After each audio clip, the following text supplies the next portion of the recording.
manifeste avec des jeunes sur Facebook. C'est-tu faisable? C'est-tu pensable? Supprimer des pages Facebook? Oui, c'est pensable, mais la proposition en tant que telle est selon moi, d'un ridicule et d'un opportunisme.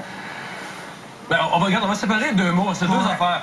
Ridicule, dans quel sens? Dans le sens ridicule, premièrement, parce que l'intimidation est définie par la victime. Tu sais, la mince ligne entre ce qui est taquinerie et intimidation est définie par la victime de cette dite intimidation. Je vais prendre un exemple concret. Souvenons-nous de Nelly Arcan. Elle a été victime d'intimidation, tout le monde en parle. Elle s'est sentie intimidée. Alors que les gens étaient sûrs qu'ils faisaient des compliments. Les gens pensaient qu'ils faisaient des compliments. Le monde disait, bon, il y avait peut-être des clins d'œil, il y avait peut-être, tu sais, mais je pense pas que c'était dans une personne de vraiment l'intimider ou de la détruire comme ça. De la détruire. Mais elle a été détruite réellement. C'est toujours dans l'œil de la personne à qui on parle. Mais il reste quelque chose, hein? Il reste quelque chose de réel. Moi, je repense, là, je me mets pas dans les expériences des autres, dans mes expériences, je repense à des jeunes qui étaient avec moi à l'école. Puis qui goûtaient, là, on voulait pas être dans leur case parce qu'ils puent, des vrais... Des vrais logés. Non, mais je me remets dans leur peau, je me dis, c'est sûr qu'ils allaient à l'école le matin, là, ils aimaient pas ça, là. La journée, c'était un calvaire. Puis si en plus, quand tu arrives chez vous à 4h30, 5h, ça arrête pas, ça continue sur Facebook, tu sais... Mais... Faut que tu aies la couenne solide. Comment je pourrais dire? On pointe beaucoup du doigt l'intimidation. Moi, je pense qu'on devrait pointer du doigt le suicide chez les jeunes. Parce que, qu'on le veuille ou non, même si on est intimidé à 15 ans, c'est pas normal de se suicider. C'est pas plus normal de se suicider pour une peine d'amour. C'est pas plus normal de se suicider parce qu'on chicane avec ses parents. Les jeunes qui se suicident, ça, c'est un problème de société. C'est peut-être un problème qu'on devrait regarder, l'aide psychologique chez les jeunes. Moi, je pense pas qu'on peut pointer du doigt telle ou telle personne à l'école, ou même la direction ou les professeurs.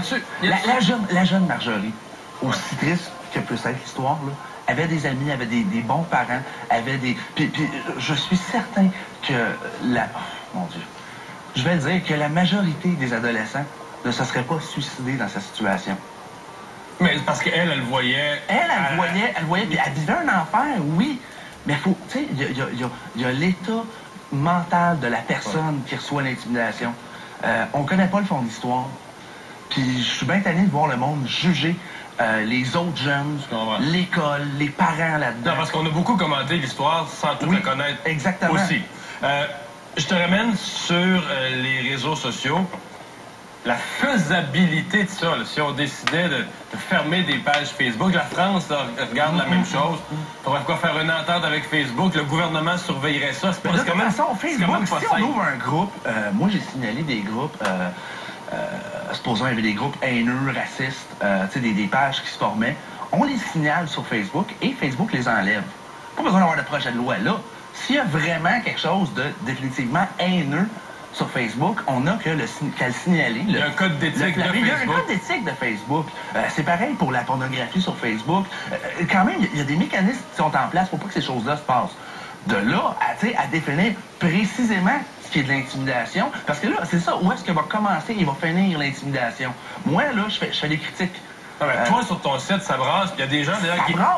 Il y a des gens qui disent sur le vrai garrot, ça brasse, puis ça peut être une forme d'intimidation. Moi, j'ai une chronique qui revient souvent, c'est qui s'appelle Cyber-intimidation. En réalité, c'est que je taquine du monde sur Facebook, du monde qui sont le pas du temps contents de se retrouver sur mon site. Je fais des screen caps où est-ce que, supposons, je commente, puis c'est humoristique. Mais est-ce que ça serait de l'intimidation? Est-ce que là, ça devient de l'intimidation? C'est ça la question, là. Mais moi, je trouve qu'on pointe beaucoup trop du doigt l'intimidation, qui est la chose à la mode en ce moment, et qu'on devrait plutôt regarder pourquoi nos jeunes réagissent ainsi. Ouais.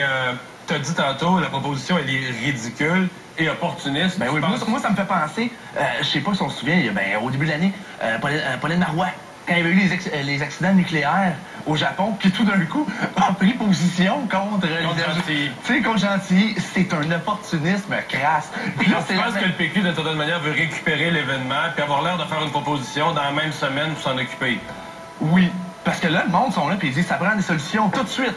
Il faudrait qu'on envoie les jeunes de 12 ans en prison parce qu'ils ont traité un autre jeune de petit gros à l'école. Ouais. C'est bravo, on va faire ça, on va enfermer tout le monde, on va fermer tous les comptes Facebook, puis ça va probablement régler le problème. Voyons, c'est dans la nature humaine. À un moment donné, les enfants rentrent dans l'âge adulte. Sont-ils plus méchants aujourd'hui qu'avant? Non. Puis si on fait vraiment tout. Parce que là, tout le long de leur primaire, là, sont forcés à être des amis qui se tiennent la main, puis on est tous des amis. Moi, ma fille à l'école, il faut qu'elle appelle tout le monde des amis. Non, tout le monde, c'est pas des amis, tu sais. Mais il faut que tu les respectes quand même, les autres. Faut les respecter, mais...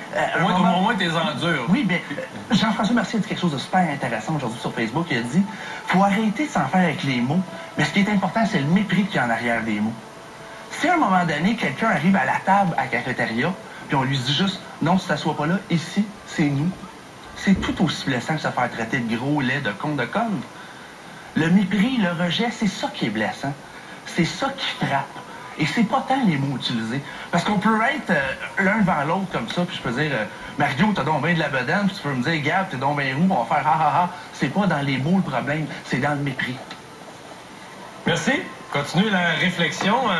En même temps, ça n'a pas aidé, hein? Ça a juste levé. Non, le gouvernement doit-il supprimer les pages Facebook de ceux qui pratiquent l'intimidation? Les gens sont quand même d'accord avec cette solution-là. 70% à date disent oui, 30% disent non. Les gens qui veulent continuer à te lire, le vrai Gabrois.com. Merci d'avoir été avec nous.